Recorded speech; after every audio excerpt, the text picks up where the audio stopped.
अनेक वर्षानंतर आपले राम आले। आता रामलल्ला तंबूत नाही तर भव्य मंदिरामध्ये राहणार। प्राणप्रतिष्ठेनंतर पंतप्रधान नरेंद्र मोदी यांची प्रतिक्रिया। प्रभू श्रीराम आज आपल्याला माफ करणार। कालचक्र पुन्हा बदलणार। 22 जानेवारी ही तारीख, नव्या कालचक्राचा उगम। पंतप्रधान मोदी यांचं वक्तव्य।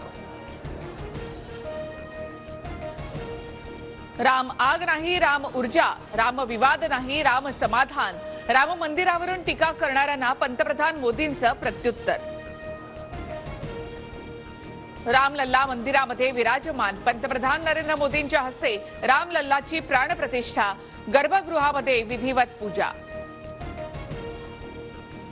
रामलल्लाचं मनमोहक स्मित सोशल मीडियावर तुफान व्हायरल। रत्नजडित अलंकार, सुवर्ण मुकुटानं रामलल्ला सजले। स्मित हास्य करणाऱ्या रामलल्लाच्या मूर्तीनं डोळ्यांचं पारणं फेडलं। मंदिरामध्ये रामलल्लाच्या प्राणप्रतिष्ठेनंतर दर्शनासाठी मोठी गर्दी। देशभरातून भाविक अयोध्येमध्ये। रामलल्लाच्या प्राणप्रतिष्ठेनंतर पंतप्रधान नरेंद्र मोदींच्या हस्ते प्रभू श्रीरामाची आरती। आरतीनंतर रामलल्ला समोर मोदींचा साष्टांग दंडवत। रामलल्लाच्या प्राणप्रतिष्ठा सोहळ्याच्या वेळी सरसंघचालक मोहन भागवत, मुख्यमंत्री योगी आदित्यनाथ गर्भगृहामध्ये उपस्थित। पंतप्रधान मोदींच्या हस्ते धार्मिक विधी संपन्न। पंतप्रधान मोदींकडून मंदिर बांधकामातील कामगारांवर पुष्पवृष्टी। गुलाबाच्या फुलांनी पंतप्रधानांकडून कामगारांचं स्वागत। रामलल्लाचा प्राणप्रतिष्ठा सोहळा अयोध्या नगरी राममय। राम मंदिरावर 2 हेलिकॉप्टरद्वारे पुष्पवृष्टी।